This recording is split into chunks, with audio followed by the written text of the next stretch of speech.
خبرې د بعضو څخه اورم چې ولې داسې نه وسوه ولې داسې نه وسوه موږ خو داسې جهاد کړی وو موږ خو داسې کړي وو موږ خو داسې کړي وو. څه سوي دي؟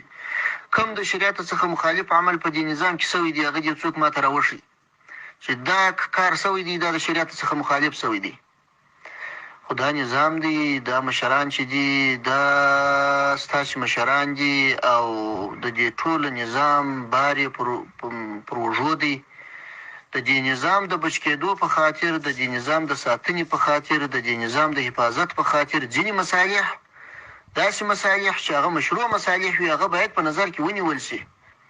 پر یوه خبره باندې یا پر یو لږ حرکت باندې هم د یو غیر مسؤل کس نو مایوس نو کیسې شروع کړي نو ګیلې شروع کړي دا خو هیڅ مناسبه نه ده. که دونه بې اعتماده یاست پر دې مشرانو باندې نو دا 20 کاله خو د دې مشرانو په کومنده کې قربانۍ ورکړلې چا استشهادي عملیات وکړل چا 10 کاله بندونه تېر کړل چا زخمونه کاټ کړل چا نور مشکلات وګالل دا هم بیا ولې ګالل.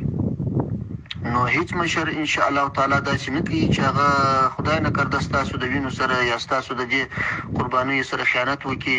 هر یو دې ته متوجه دی هر یو آخرت لري قبر لري ورځ د حشر روانه ده ټوله به حساب ورکوو. نو په بعضو هغو مصالحو باندې چې هغه د دې نظام د حفاظت دپاره یي هغه د دې نظام د بقا دپاره یي دا ضرور دي دا حتمي دي.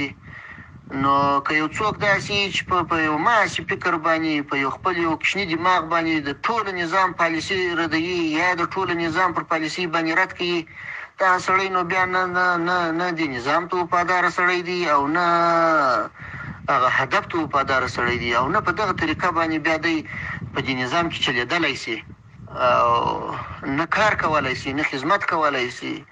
او د دې څه دا معلومیږي چې خپل قربانۍ او خپل تکلیفونه هغه زحمتونه هغه هم د نظر غورځولي دي.